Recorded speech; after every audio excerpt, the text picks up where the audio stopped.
ఏపీలో ఆక్వా రంగం తీవ్ర సంక్షోభంలో కూరుకుపోయింది. అమెరికా దిగుమతి సుంకాల పెంపు సాకుతో ఎగుమతిదారులు సిండికేట్గా మారి రైతులను దోచేస్తున్నారు. రోజు రోజుకు ధరను తగ్గిస్తున్నారు. 20 నుంచి 50 కౌంట్ కిలోకు 20 నుంచి 50 రూపాయల వరకు తగ్గించారు. ఇష్టానుసారంగా కొనుగోలుదారు ధరలను తగ్గించడంపై ఉమ్మడి పశ్చిమ గోదావరి జిల్లా ఆక్వా రైతులు ఆగ్రహం వ్యక్తం చేస్తున్నారు. క్రాప్ హాలిడే ప్రకటిస్తామని హెచ్చరిస్తున్నారు.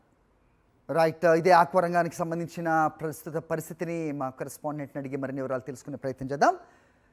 ఏం జరుగుతోంది? సో ముఖ్యంగా ఆక్వా రంగానికి గత ప్రభుత్వంలో ఇచ్చిన ఊతం ఇలాంటిది కాదు. ప్రాసెసింగ్ యూనిట్లు అవ్వచ్చు, అలాగే ఉత్పత్తిని పెంచడం అవ్వచ్చు, వాళ్ళకి ఇచ్చిన మద్దతు ధర అవ్వచ్చు, ఎక్స్పోర్ట్స్ అవ్వచ్చు, ఇవేమీ లేని ప్రస్తుత సంక్షోభ పరిస్థితిని ఏ రకంగా చూడాలి? పోతురాజు.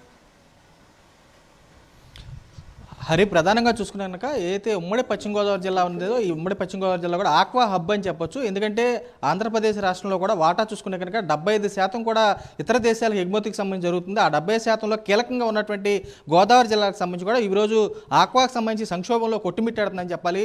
రైతులకు సంబంధించి ప్రధానంగా చూసుకుంటే ఇక్కడ ఉన్నటువంటి అన్నదాతలకు సంబంధించి ఒకవైపు గిట్టుబాటు ధర లేక, మరోవైపు పండించినటువంటి పంటకి ఎక్స్పోర్టర్లకు సంబంధించినటువంటి సిండికేట్గా మారిపోవడంతో పూర్తిగా అన్నదాతలు కూడా రోడ్డు ఎక్కినటువంటి పరిస్థితి కూడా కనపడుతుంది. చూస్తే మరోవైపు మూలుగా నక్క తాటిగా పడిందనే చందంగా కూడా ఏదైతే అమెరికాకి సంబంధించినటువంటి ట్రంప్ కూడా సుంకాలకు సంబంధించి దిగుమతి సుంకాలు కూడా 27% వరకు కూడా పెంచడంతో దాన్ని సాకుగా తీసుకుని అమెరికాకి ప్రధానంగా చూసుకున్నాక 20 కౌంట్ నుంచి 30-40కి సంబంధించినటువంటి కౌంట్లు కూడా ఇక్కడ నుంచి ఎగుమతి అవుతూ ఉంటాయి. అలాంటి తరుణంలో వాటిని కాదని చెప్పి వాటిని సాకుగా చూపుతూ కూడా ఏదైతే 100 కౌంట్ కానీ 70 కౌంట్ కానీ ఈ కౌంటర్ ఉంటే వీటికి సంబంధించినటువంటి రొయ్యలకు సంబంధించి 40 రూపాయల వరకు కూడా కేజీకి తగ్గించడంతో కూడా అన్నదాతలు గగ్గోలు పెడుతున్నారు. మరేపు కూటమికి సంబంధించినటువంటి ప్రభుత్వం సంబంధించిన నేతలు ఎవరైతే ఉన్నారో కీలకంగా ఇక్కడ ఉన్నటువంటి ఎక్స్పోర్టర్కి సంబంధించినటువంటి వాళ్లే ఉంటాం, మేతకు సంబంధించినటువంటి యజమానులు కూడా వారిగా ఉంటాం కూడా వారు కూడా సిండికేట్ అయిపోయారు. ఇక్కడ ఉన్నటువంటి రైతాంగానికి సంబంధించి కూడా పూర్తిగా రేట్లకు సంబంధించి కూడా ఫీడ్ రేట్లు పెంచేశారు. గతంలో చూసుకుంటే జగన్మోహన్ రెడ్డి హయాంలో చూసుకునే కనుక పూర్తి స్థాయిలో ఆక్వాకి సంబంధించినటువంటి కోవిడ్ సమయంలో కూడా కొట్టుమిట్టాడుతున్న సమయంలో కూడా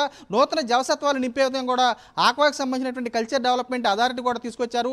ఆ కల్చర్ డెవలప్మెంట్ సంబంధించినటువంటి అథారిటీ కూడా ఆయనే చైర్మన్గా ఉన్నారు. దానికి సంబంధించినటువంటి ఒక బాడీ కూడా ఏర్పాటు చేసి వైస్ చైర్మన్కి సంబంధించినటువంటి అతను కూడా క్షేత్రస్థాయిలో ఉన్నటువంటి అన్నికి సంబంధించిన ఫీడ్ కంపెనీలు కానీ సీడ్ కంపెనీలకు సంబంధించినటువంటి రేట్ల విషయంలో కూడా ఒక యాక్ట్ తీసుకొచ్చారు, కట్టడి చేశారు. రైతులకు సంబంధించినటువంటి నాణ్యమైనటువంటి ఫీడ్ కానీ సీడ్ కానీ క్వాలిటీగా అందించారు. అలాంటి పరిస్థితి ఇప్పుడు క్షేత్రస్థాయిలో లేదు. సబ్సిడీ విషయంలో కూడా పవర్ సబ్సిడీ విషయంలో కూడా ₹1.5కు సంబంధించినటువంటి సబ్సిడీ కూడా ఇచ్చారు.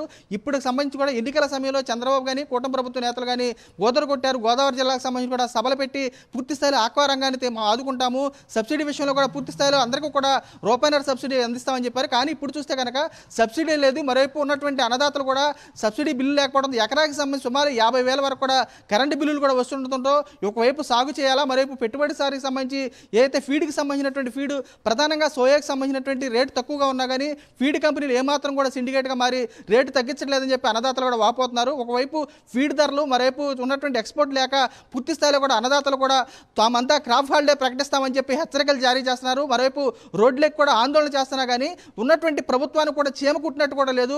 ఆక్వాకి సంబంధించినటువంటి దేశీయకు సంబంధించి ఇతర దేశాల ఎక్స్పోర్ట్ విషయంలో కూడా ఇక్కడ ఉన్నటువంటి గోదావరి జిల్లాలు కీలకంగా ఉంటాయి. అలాంటి గోదావరి జిల్లాలో రైతులకు సంబంధించి కూడా పూర్తిగా వాళ్ళని నడ్డి విరిచే ప్రయత్నం చేస్తున్నారు కానీ పూర్తి స్థాయిలో వాళ్ళని ఆదుకున్నటువంటి పరిస్థితి అయితే ఎక్కడైతే క్షేత్రస్థాయిలో లేదు. Hari, over to studio. Okay Poturaju.